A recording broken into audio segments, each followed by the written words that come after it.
Websites are all encompassing. If you don't know who you are and what you have to offer, then putting that all onto a website is going to be really hard for not only you, but also a website designer. So in this video, I'm going to go through what you need to have ready for a website project. A lot of people come to me and they say, oh, I'm a visual person, like I'll know it when I see it. But there are some essential things that you have to give me before I can just give you something to see. I can't create something out of nothing if I don't know what you're trying to accomplish, right? So this is my basic list.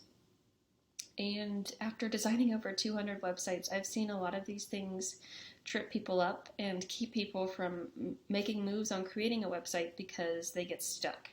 So I want to make this video to make sure you're not getting stuck and hung up in the website creation process. So you can see my quick list over here. I'm actually going to use Taylor Swift as a case study here for this video to give you just like this can be pretty simple. I will show you why using her as an example. First things first is a logo. A lot of people, I think they think that they have to have this extravagant logo, and in my opinion, you just don't. That's not the end all be all anymore. Let's just jump right over to her website. I'll just come back to the top of her site. This is her logo. It's about as basic of a font as it gets. Just her name, nothing else. If we come over to here to her store page, she does have her name in a script font, but again, just her name, no other type of design, just her name in a scripted font, which I believe is going to be the Speak Now font. That's it. You don't have to go crazy. With that, it brings me to my next thing is fonts. If you don't have a logo, that's fine, but you do need to have fonts. Fonts are they will make you stand out and be recognizable if you pick fonts and you stick with them. So like I said, she's got this Speak Now font that is going to be recognizable to her fans through just repetitiveness, right? So what fonts are you going to use for your brand that are going to make you recognizable? I use 2 fonts on my website. I recommend you have 2, maybe 3. Maybe you add in a decorative font to spice things up a little bit here and there.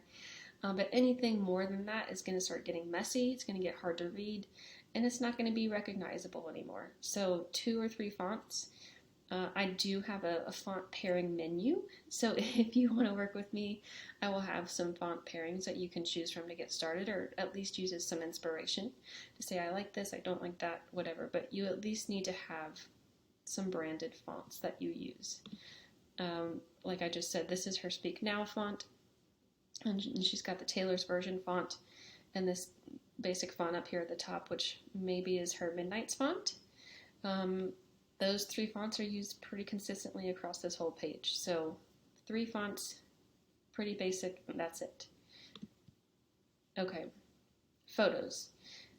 The thing I tell everybody, if anything on this list, if the one thing you have, let it be photos, and professional photos.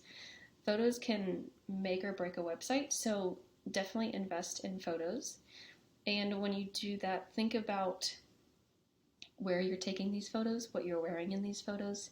These photos are very visually recognizable. Again, let's look at Taylor's.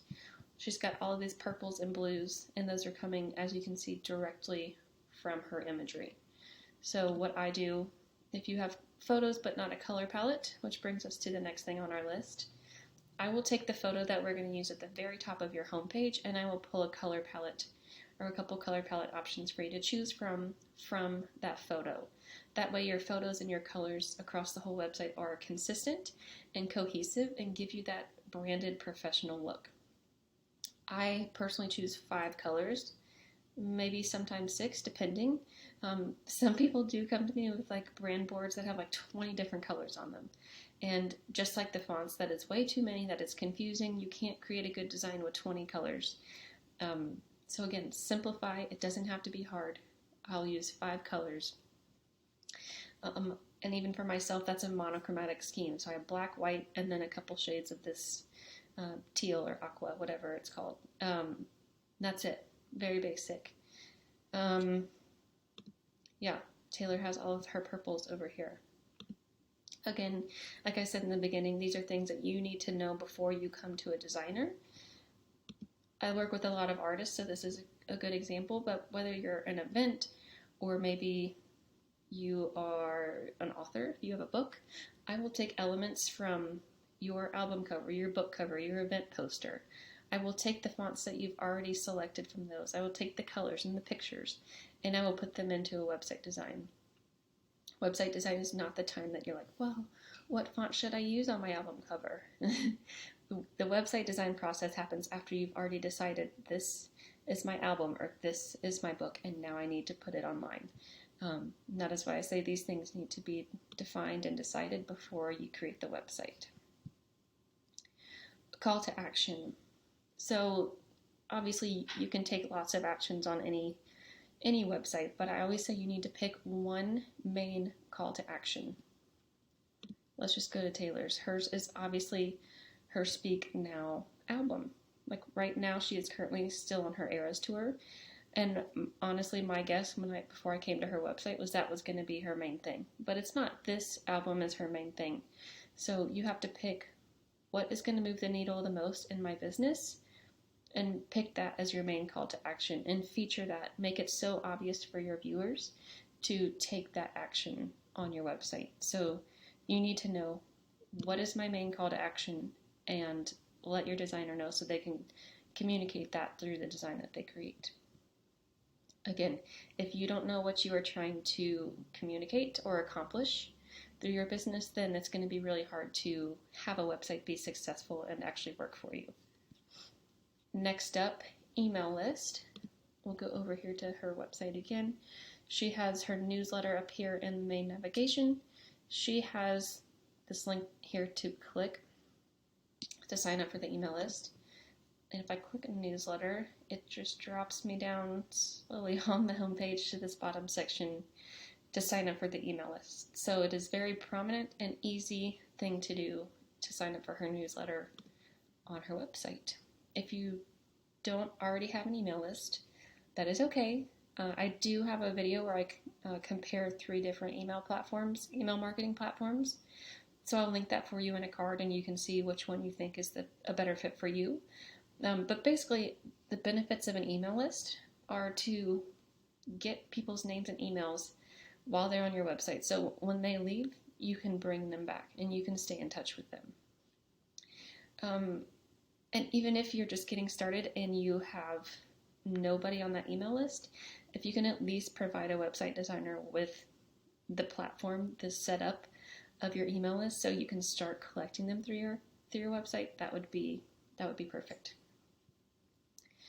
Okay, products. This is going to sound really obvious, but I'm going to say it because more times than not, when I build a website, people are not prepared with their products and services, meaning they don't have titles for them, they don't have descriptions, or they don't know pricing.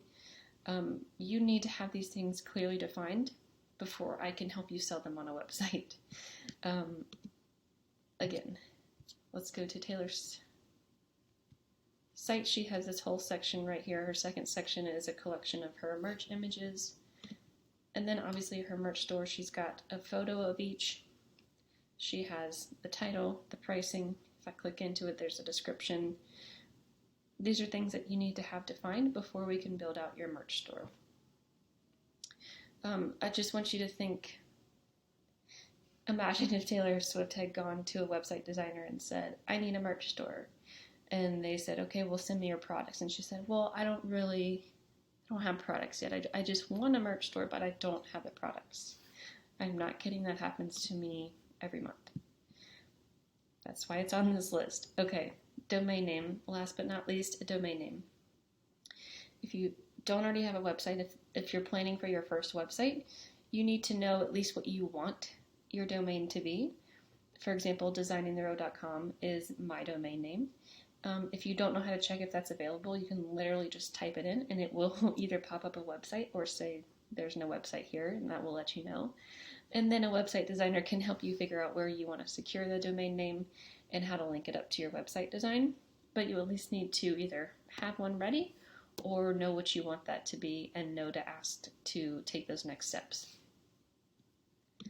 clearly Taylor's domain name is taylorswift.com. And that is my list for you. Hopefully this cleared up a few questions, made things simpler, maybe hopefully less stressful for you. If you have anything else to add to my list or any questions for me about what I just went over, drop those for me in the comments. If you have most or some of these things ready and you're interested in a new website, you can go to designingtheroad.com/services and book a call, and we can chat specifically about these things for you and your project and see if we might be a good fit to work together. And until then, I will see you in the next video.